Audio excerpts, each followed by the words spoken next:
बुजुर्ग बसंती अपने पुश्तैनी मकान में अकेली रहती थी। उसका बेटा शहर में नौकरी करता था। एक दिन उसे अपने बेटे का पत्र मिला, जिसमें बेटे ने लिखा था कि उसकी तरक्की हो गई है।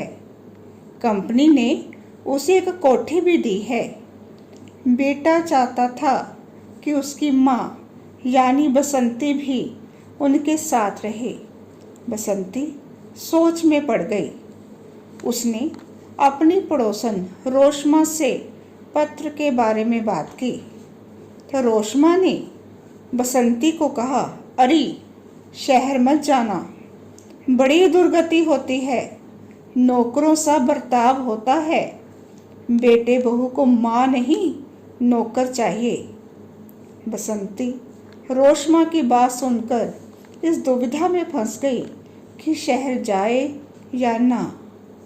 लेकिन यह क्या, बसंती का बेटा अगले दिन कार लेकर आ गया माँ को ले जाने के लिए।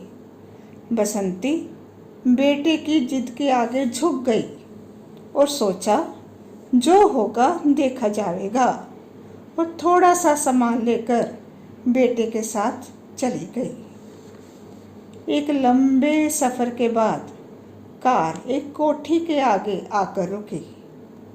बेटा बसंती को नौकर के हवाले कर दफ्तर चला गया।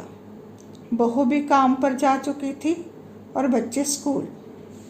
बसंती कोठी देखने लगी। तीनों कमरों में डबल बेड था। वह मन ही मन सोचने लगी कि एक कमरा तो बेटे बहू का, दूसरा बच्चों का और तीसरा कमरा मेहमानों का होगा। यही सोचती हुई बसंती नौकरों के लिए बने कमरे भी देखने के लिए चली गई। उसने सोचा कि वह नौकरों वाले कमरे में भी रह लेगी, बस सब उससे प्यार से बात कर लें। बसंती ने देखा कि नौकर ने उसका सामान एक कमरे में रख दिया है। कमरा क्या था, बसंती के लिए स्वर्ग था। कमरे में डबल बेड, टीवी और टेप रिकॉर्डर था। वहाँ 2 कुर्सियाँ भी थी। बसंती का दिल किया कि काश वह इस कमरे में रह पाती। सोचती सोचती बसंती बेड पर लेट गई, लेकिन मन में बहू की डांट का डर आया और उठ खड़ी हुई। शाम को जब बेटा घर आया तो बसंती ने कहा, बेटा मेरा सामान मेरे कमरे में रखवा देना। तो बेटे ने कहा, माँ यही तेरा कमरा है, तेरा सामान तेरे कमरे में है।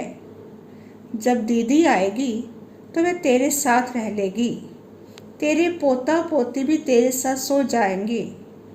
माँ ये तेरा कमरा है, तुम्हें कुछ भी चाहिए तो बता देना। यह सुन बसंती की आंखों में आंसू आ गए। तो बच्चों, इस कहानी से हमें यह सीखने को मिलता है कि हम चाहे कितना भी आगे बढ़ जाएं, कितनी भी तरक्की कर लें, लेकिन हमें अपनी नींव को मजबूत करने वाले माता पिता को नहीं भूलना चाहिए। धन्यवाद।